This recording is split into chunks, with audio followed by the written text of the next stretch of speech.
Bem, companheiros, boa noite a todos. Coube-nos estudar para hoje as questões do Livro dos Espíritos, que trata da natureza dos animais. Como nós sabemos, a natureza é dividida em 3 reinos, né? O reino mineral, o reino vegetal e o reino animal.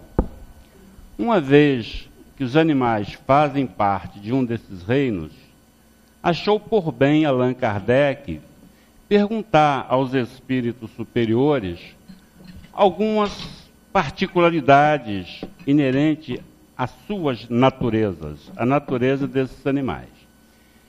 E os espíritos, então, prestaram a Kardec inúmeros esclarecimentos a respeito da natureza dos animais. E é isso, então, que nós vamos ver hoje, através do nosso estudo. Será que os animais possuem livre-arbítrio? Evidentemente que os animais têm uma certa liberdade de ação.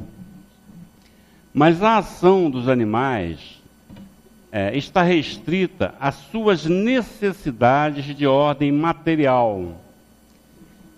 A sua liberdade de ação está voltada para a sua sustentação e para a sua procriação. Então, isto,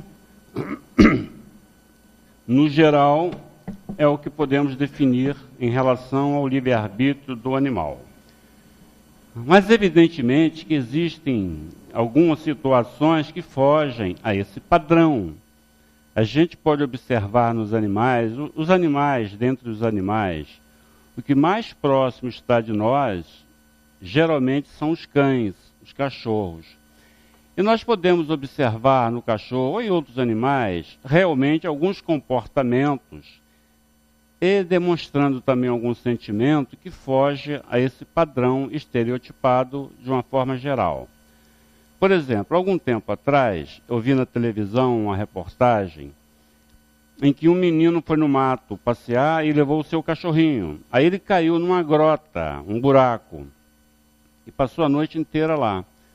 No dia seguinte, o cachorrinho, percebendo que ele não saía, então se dirigiu lá, onde eles moravam, lá na cidade, e começou a ganir até que alguém acompanhasse o cachorro. E o cachorro, então, o levou aonde estava o menino, lá dentro da grota.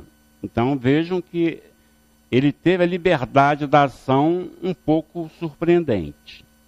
Sentimento também. A minha filha, uma vez achou uma cachorrinha na rua e levou para casa. Então a minha cachorra adora a minha filha. Algum tempo atrás, a minha filha chegou lá em casa com um cachorrinho, esses cachorrinhos branquinhos, peludinho, pequenininho. A cachorra, quando viu ela com a cachorrinha na mão, saiu de perto e simplesmente ficou de mal com a minha filha. Mas ficou literalmente de mal. A minha filha, depois, quando chegava lá, com cachorro ou sem cachorro, se ela estivesse onde a minha filha ia passar, ela saía do caminho, se afastava. E quando a minha filha ia falar com ela, ela virava de costas para a minha filha e saía andando. Numa demonstração clara de que estava de mal mesmo. Bom, depois de um certo tempo, agora, recentemente, me parece que ela fez as pazes. E agora minha filha chega, ela vai lá, faz aquela festa toda, tudo bem. Então a gente vê que os animais, né, embora tenham o seu livre-arbítrio voltado para a sua natureza de sobrevivência, também às vezes têm algumas atitudes e comportamentos surpreendentes.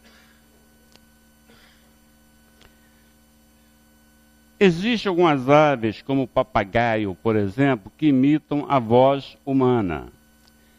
Essa possibilidade é tão somente em razão de uma conformação, de uma formação do aparelho, vamos dizer, do sistema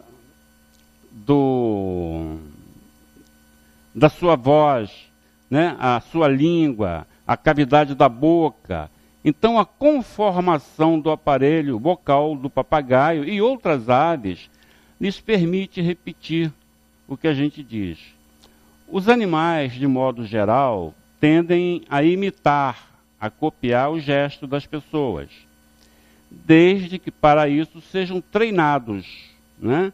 Então, o papagaio fala, o macaco, né, imita gestos, mas evidentemente que os animais, independente da forma como se manifestam, eles têm uma linguagem própria. Todo animal tem uma linguagem própria, através das quais eles se comunicam uns com os outros. Um exemplo que nós vemos é quando a gente vê, geralmente em filme ou na televisão, aquelas bolas de sardinhas enormes, aquela quantidade imensa de sardinha, formando cardumes absurdamente grandes. Fica igual uma bola. E, no entanto, eles nadam sempre na mesma direção e mudam de direção toda hora, até por uma questão de sobrevivência delas. Elas, evidentemente, ao ficar mudando de rumo, estão tentando driblar a baleia que certamente está atrás delas. Mas vocês observam, nós observamos, que apesar de ser uma quantidade imensa de sardinha, elas têm uma sincronia no movimento inacreditável. Evidentemente que existe uma comunicação entre elas. O mesmo se dá com relação às aves migratórias. Elas migram de um lugar para o outro em grandes bandos, milhares de aves, obedecendo a um único guia, e obedecem com incrível sincronização. Então é evidente que os animais possuem meios de se comunicarem, embora a gente não perceba com clareza. Tem uma coisa comum entre os animais e o homem, que é a inteligência. No caso dos animais, a sua inteligência está restrita às suas necessidades. Ao contrário do homem, que já tem uma inteligência, que já passou por uma elaboração que a inteligência do animal ainda não passou. Bem, então, de modo geral, isso que nós acabamos de ver é o que reconhecidamente ocorre com os animais. Então, qualquer ciência, qualquer filosofia, qualquer observador percebe isso que nós falamos, não é isso? Então, nesse aspecto, todos estamos de acordo. Mas é a partir desse ponto que a ciência espírita e a filosofia espírita começa a ter uma postura diferente em relação à ciência e à filosofia oficial. Porque a doutrina espírita procura ver nas coisas o aspecto transcendental, ou seja, a doutrina espírita procura compreender, procura ver aonde está a mão de Deus em cada fase da natureza. Essa é a diferença de como o Espiritismo procura entender os reinos da natureza. Por exemplo, os espíritos superiores informam que nos mundos mais adiantados, os animais também são mais adiantados.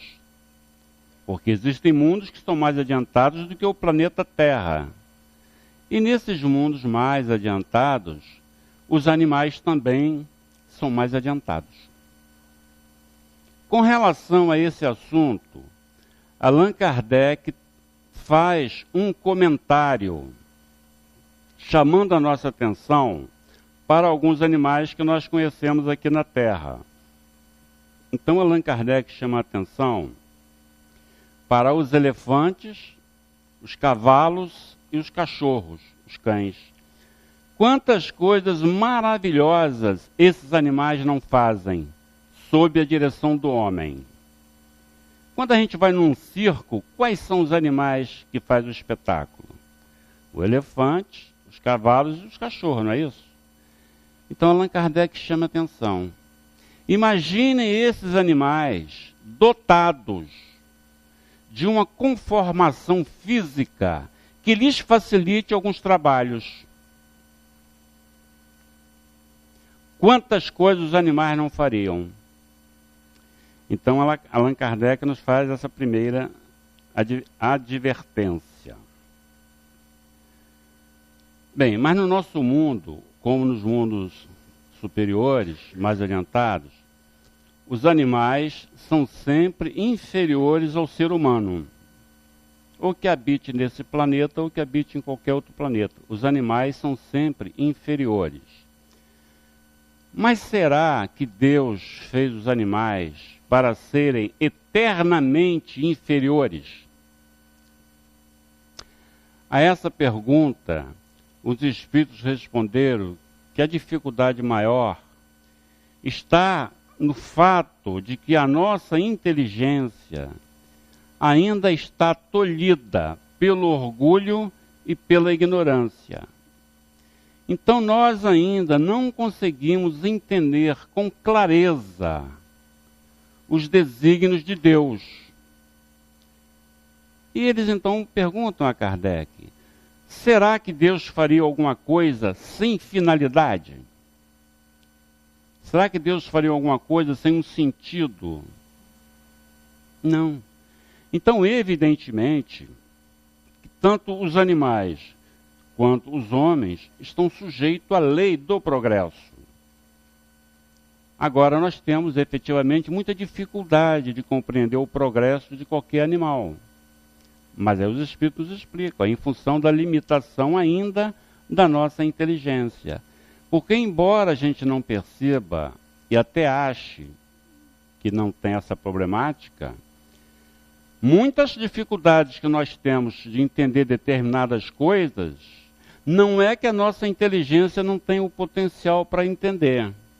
O nosso orgulho é que impede que entendamos. Isso é um fato. E é isso que os espíritos nos chamam a atenção. Então, muitas vezes, a nossa inteligência é limitada pelo nosso orgulho. O nosso orgulho não nos permite, às vezes, ver o óbvio, o claro e o evidente, por causa do orgulho. Então, a nossa inteligência tem essas limitações de fato. Agora, de qualquer maneira, o progresso dos animais, ele obedecem, esse progresso é mais em razão mesma da própria natureza. Diferente do homem. O homem progride em razão da sua vontade, em razão do seu entendimento. Já os animais progridem por razão mesmo da própria natureza. Uma vez que agora nós estamos vendo, tentando entender a natureza dos animais, de conformidade com os ensinamentos da doutrina espírita, cabe uma pergunta. Será que os animais possuem mediunidade? Será que os animais possuem mediunidade? No livro dos médiuns, Allan Kardec dedica um capítulo todinho só para explicar isso. Então, lá no livro do médium tem um capítulo, a mediunidade dos animais, em que Allan Kardec usa todo o capítulo para explicar isso. Nós aprendemos, ao estudarmos o livro dos médiuns, que para que haja o fenômeno mediúnico, é necessário que haja uma interação, uma harmonia entre o perispírito do espírito comunicante, ou seja, daquele espírito que está se comunicando. Então é necessário que haja uma harmonia, uma interação, uma sintonia entre o perispírito do desencarnado com o perispírito do médium. Essa sintonia, essa possibilidade, é totalmente incompatível com o perispírito de qualquer animal. Até por uma questão de sintonia. não é possível haver uma sintonia entre um perispírito de um espírito desencarnado com o perispírito de um animal. Então, evidentemente, os animais não possuem mediunidade. O fato de alguns animais verem espíritos não significa mediunidade. O motivo pelo qual alguns animais se tornam visíveis para alguns animais, o motivo está plenamente explicado por Erasto lá no Livro dos Médiuns. Mas o fato que interessa no momento para nós é que os animais não possuem mediunidade.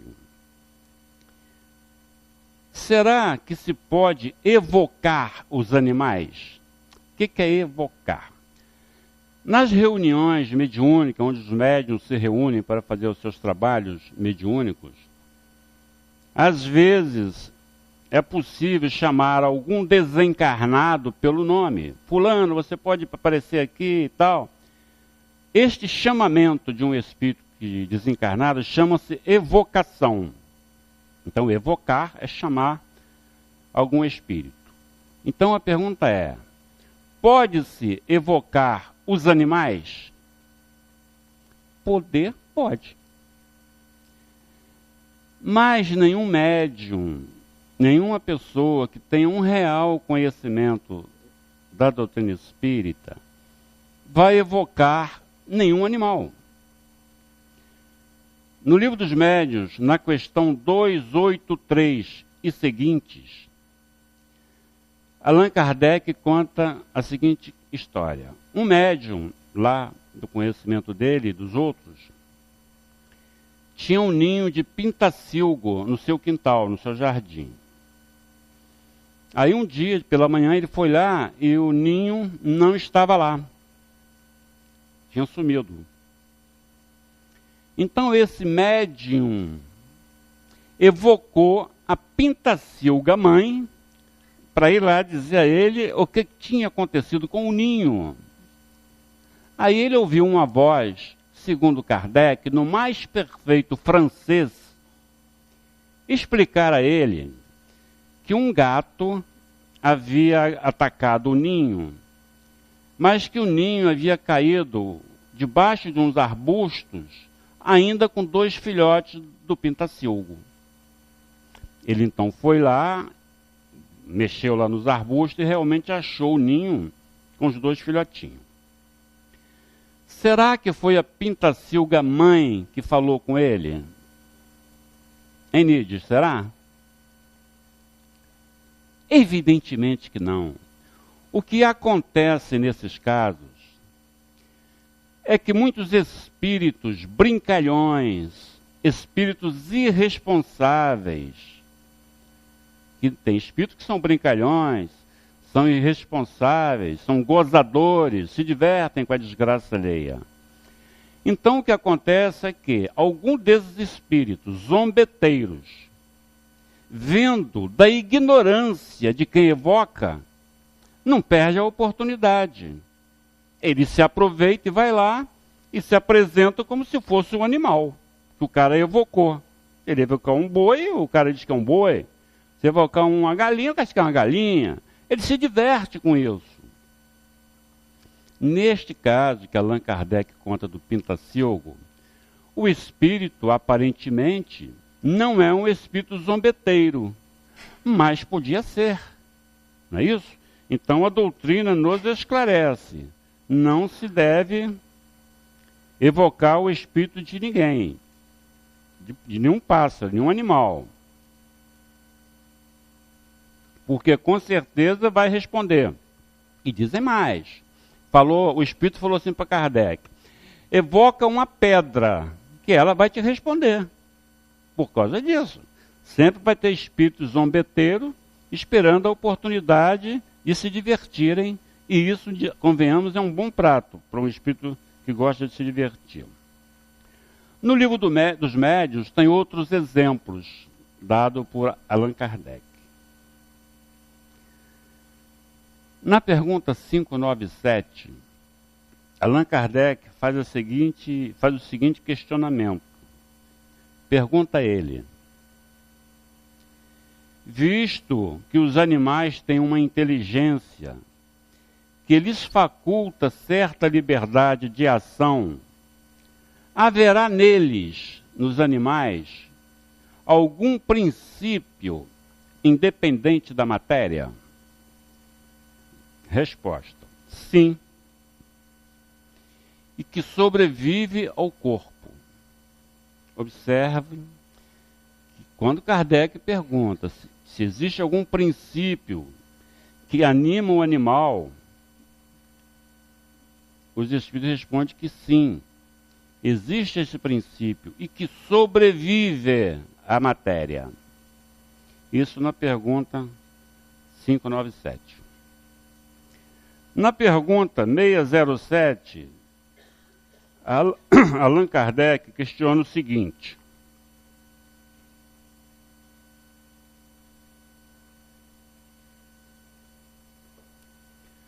foi dito que a alma do homem, em sua origem, corresponde ao estado de infância na vida corporal, que sua inteligência apenas desabrocha e se ensaia para a vida, onde o espírito cumpre essa primeira fase.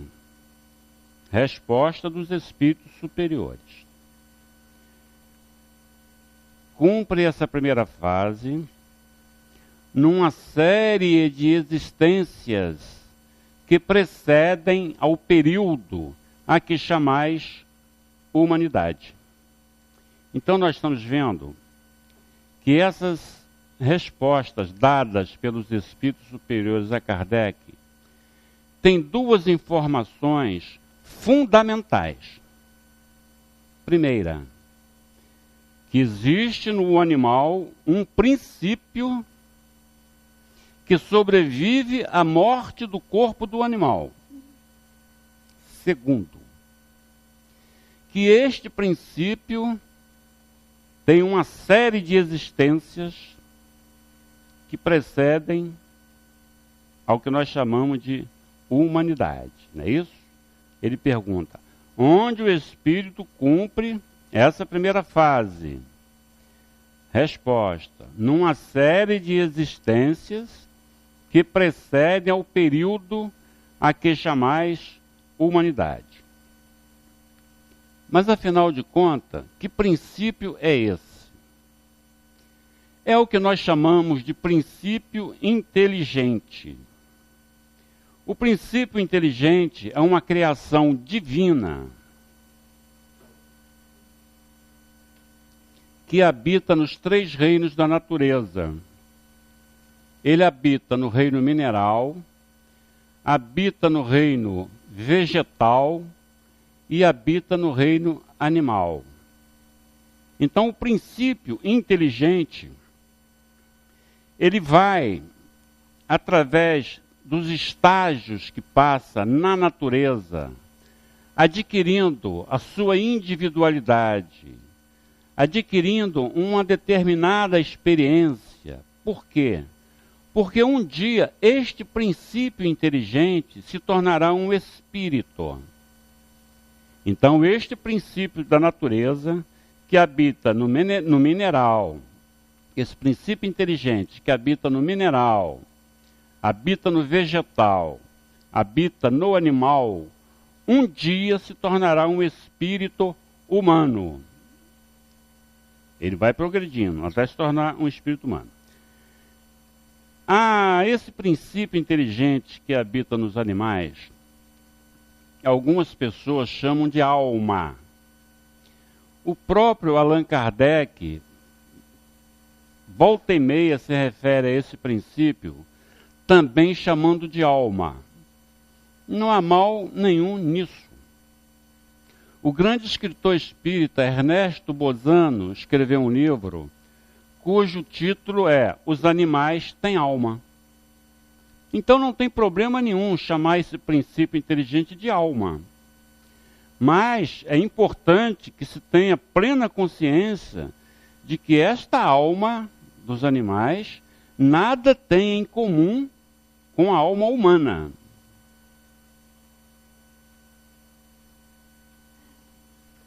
Então é um princípio inteligente, mas se alguém quiser chamar de alma, como o próprio Kardec chama, não tem problema nenhum. Mas é importante ter bem claro que essa alma não tem nada em comum com o espírito do homem.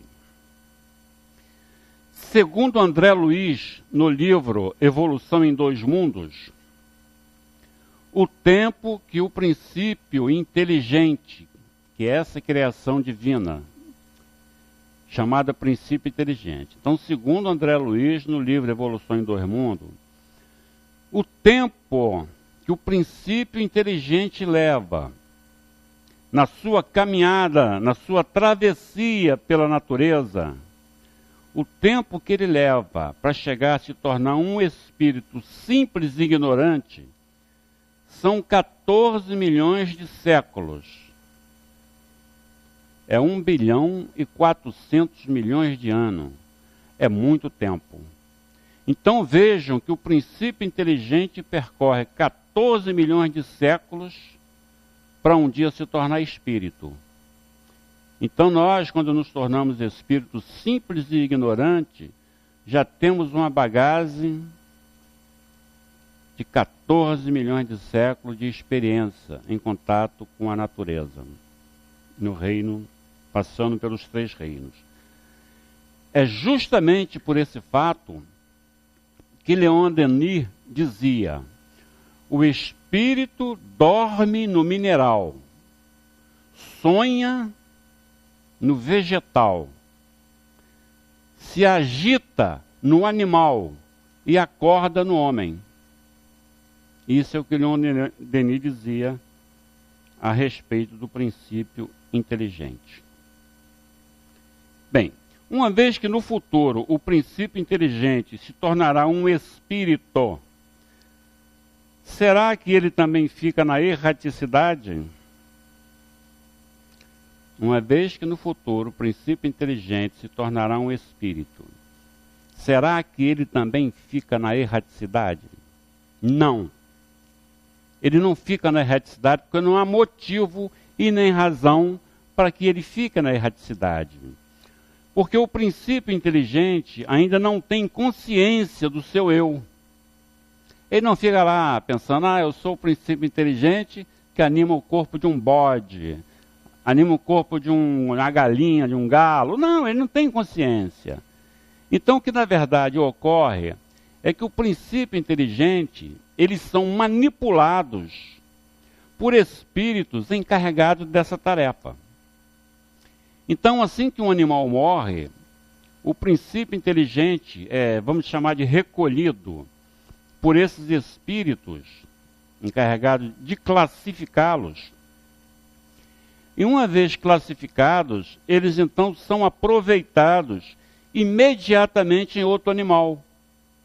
Então o princípio inteligente não fica na erraticidade. Ele é aproveitado imediatamente em outro animal, em razão desses espíritos que têm por responsabilidade classificá-lo.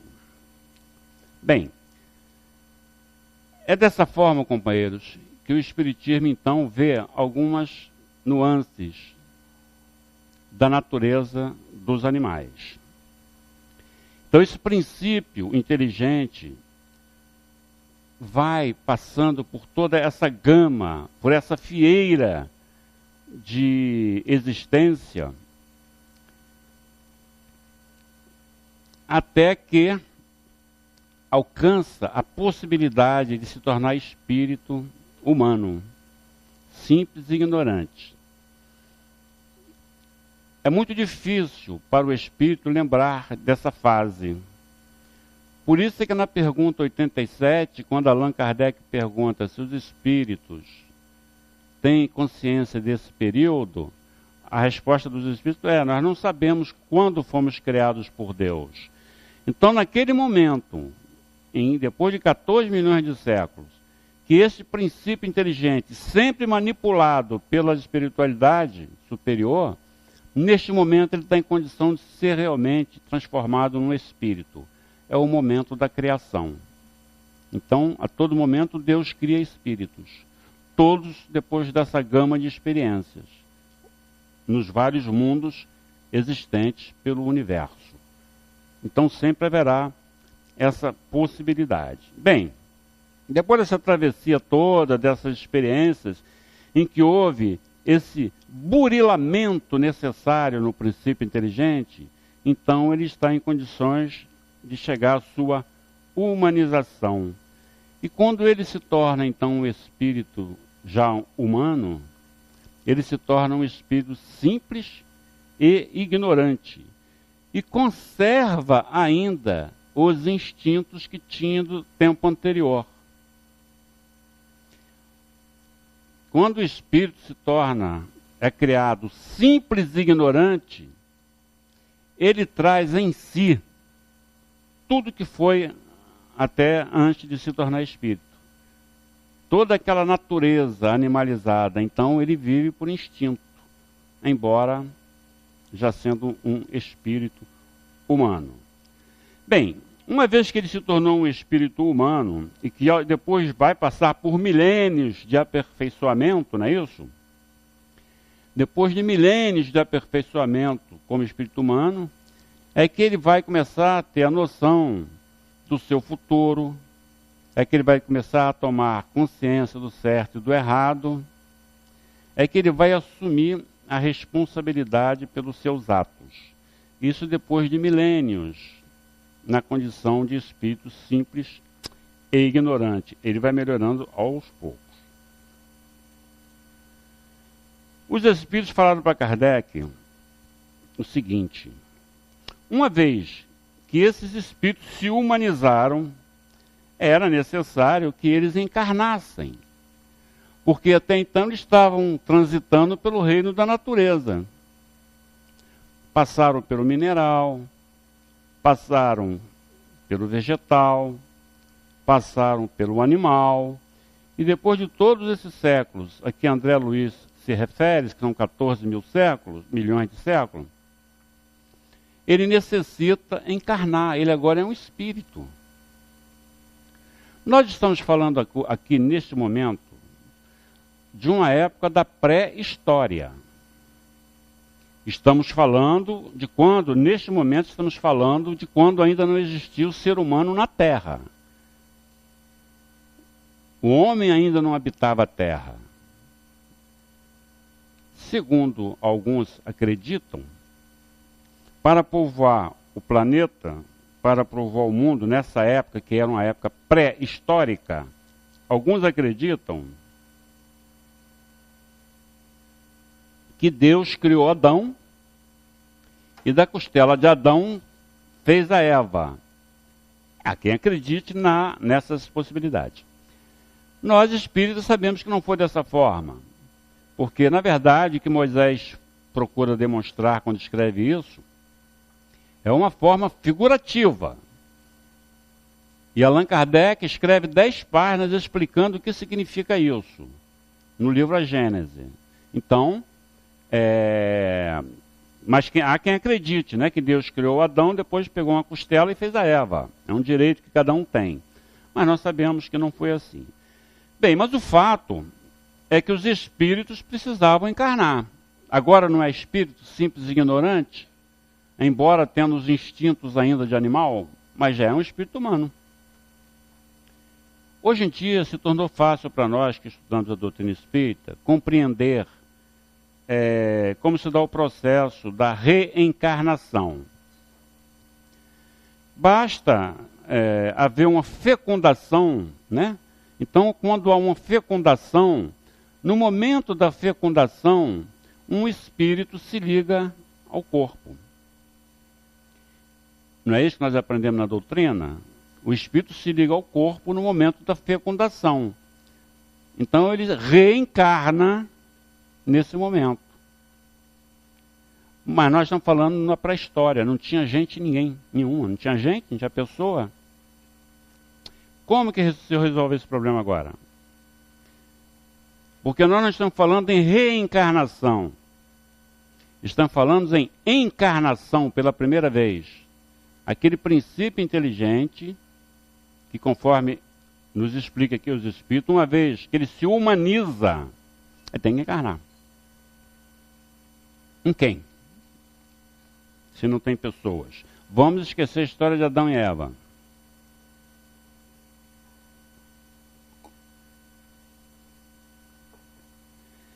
Em 1857, o naturalista Charles Darwin escreveu um livro chamado Evolução da Espécie. E lá nesse livro, Evolução da Espécie, Charles Darwin escreveu o seguinte: as similaridades biológicas que existem entre o macaco e o homem apontam para a presença de um ancestral comum. Quando Darwin deu essa declaração, ele não sabe onde ele se meteu. Toda a sociedade científica da época caiu de crítica em cima dele. Toda a sociedade religiosa da sua época caiu em cima dele. Então ele foi escorraçado, desmoralizado e depreciado, não só na Inglaterra, mas como em outras partes do mundo, porque disse isso. Vamos ver o que Allan Kardec diz a esse respeito. No capítulo 10, item 26 do livro A Gênese, a qual nós estamos nos referindo, é um dos livros da codificação do Espiritismo, chamado Obras Básicas. Existem 5 obras básicas da doutrina espírita, e é em cima dessas 5 obras básicas que a doutrina se desenvolveu e se desenvolve. São 5 livros. Um deles é o Livro dos Espíritos, o motivo do nosso estudo. E um outro livro chama-se A Gênese. Não tem nada a ver com a tal Gênese do Moisés, tá? É a Gênese da doutrina espírita, uma das obras básicas da doutrina espírita. Então lá na Gênese, no capítulo 10, item 26, Allan Kardec diz o seguinte: do ponto de vista corpóreo e puramente anatômico, o homem pertence à classe dos mamíferos, nos quais unicamente difere por alguns matizes na forma exterior. Quanto ao mais, tem a mesma composição de todos os animais, os mesmos órgãos, as mesmas funções, os mesmos modos de nutrição, de respiração, de secreção e de reprodução. Da semelhança que há de formas exteriores entre o corpo do homem e o corpo do macaco, concluíram alguns fisiologistas que o homem é apenas uma transformação do macaco. Nada há aí de impossível, nem o que, se assim for, afete a dignidade do homem. Bem pode dar-se que os corpos de macaco tenham servido de vestidura aos primeiros espíritos humanos, forçosamente pouco adiantados, que viessem encarnar na Terra, sendo essa vestidura a mais apropriada às suas necessidades e mais adequada ao exercício de suas faculdades do que o corpo de qualquer outro animal. Vestiu-se então da pele do macaco, sem deixar de ser espírito humano, como o homem, não raro, se veste de pele de certos animais, sem por isso deixar de ser homem. Palavras de Allan Kardec. A ciência humana tem buscado, através dos séculos, descobrir o que se convencionou chamar de elo perdido. Ou seja, a ciência tem procurado descobrir o momento em que houve a transição do animal para o homem. Isso é o elo perdido que a ciência tem buscado há muito tempo. Esse elo perdido, a ciência nunca vai encontrar pelo simples fato de que ele não existe.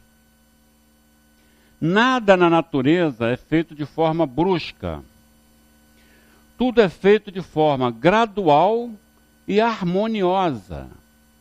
Tudo na natureza se encadeia, uma cadeia de procedimentos e situações de mudanças, aos poucos. Já foi encontrado o homem de Pequim. São esses fósseis que volta e meia alguns geólogos descobrem. Já foi encontrado o homem de Pequim. Já foi encontrado o homem de Java. Já foi encontrado o homem de Neandertal, que é o famoso Homo sapiens. Cada descoberta dessa é um passo do elo perdido. Porque esses encontros, esses esqueletos, esses fósseis, demonstram clara e gradualmente a mudança física do macaco para o ser humano. Isso é a geologia, são os pesquisadores que descobrem esses fósseis. E existe até desenhos, fotografias em vários museus, onde claramente se vê uma mudança de ordem física. Evidentemente que de um tipo de homem para outro são milhares de séculos, milhares de anos. Mas o fato é que há uma mudança de ordem física fácil de se perceber, até chegar ao Homo sapiens, e depois chega o tal do Homo sapiens sapiens, e por aí vai. Então, o elo perdido, o momento único, não existe. Então, nunca vai ser encontrado. Mas o Espiritismo explica. É uma mudança gradual, harmoniosa, de milhares de séculos de uma forma. Depois passa para outra forma. À medida que o espírito vai se depurando, ele então vai exigindo corpos mais adequados, mais delicados. E cada vez mais os corpos irão se melhorando. Cada vez mais os corpos irão se purificando, à medida que os espíritos forem se evoluindo. Quando a gente parar de ter mau pensamento, ter inveja, ciúme, despeito, deixaremos de produzir muitas enzimas tóxicas na nossa mente. Porque quando nós temos esses sentimentos, produzimos enzimas tóxicas. E ela vai se alojar em algum lugar do nosso corpo. Em algum lugar ela vai se alojar. E mais cedo ou mais tarde sofreremos as consequências tóxicas dessas enzimas que nós mesmos produzimos. Então, muita problemática de ordem física é por isso. Motivado pelos sentimentos que nós mesmos temos, que são verdadeiras energias criativas. No momento que pararmos com isso, evidentemente que teremos mais saúde. Nossos corpos não serão tão densos. A nossa matéria é tão densa que cria problema para si mesma. Tudo por causa destes pensamentos. Bem, ao tratar desse assunto, os espíritos falaram para Allan Kardec que o homem não deve se sentir humilhado em razão dessas explicações que eles, espíritos, dão. Então ele faz uma pergunta a Kardec. A pergunta que ele faz é o seguinte: será que um gênio vai se sentir humilhado ao saber que um dia ele foi um feto sem forma, disforme? Essa é a pergunta que eles fazem. Então alertam os espíritos que isso fazem parte da grandeza de Deus. E é por isso que lá no início nós vimos o que eles dizem. A dificuldade que nós temos para entender a criação de Deus, as criações divinas. quando ele fala que muitas vezes a nossa inteligência é tolhida pelo nosso orgulho e pela nossa ignorância. Mas, de qualquer maneira, o Espiritismo é uma ciência, uma filosofia e é uma doutrina esclarecedora. Então, ele esclarece. É assim que acontece. É isso que o Espiritismo procura fazer. Abrir a nossa mente para a religiosidade e para a grandeza de Deus, justamente nessas fases da natureza. Nada que Deus faz é inútil. Quando a gente fala, cometeu um crime de natureza ambiental, estamos dizendo uma coisa mais profunda do que a frase representa.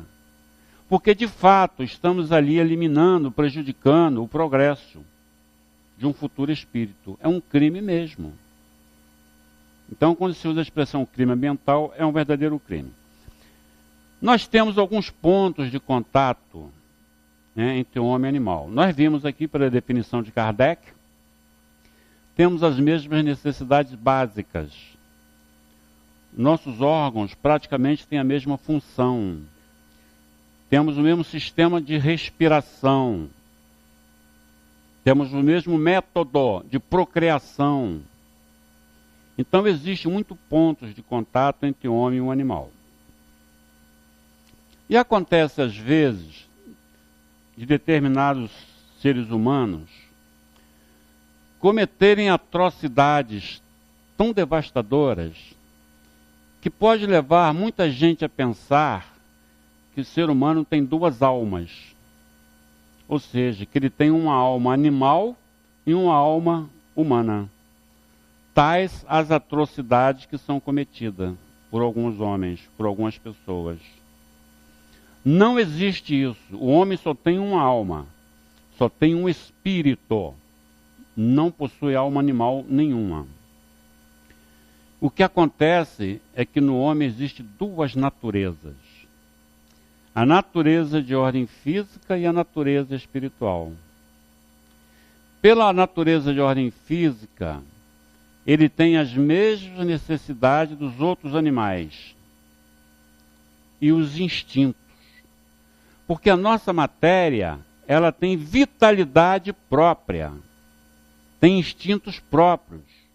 Por isso é que quando Kardec perguntou aos espíritos se a matéria interfere na nossa vida,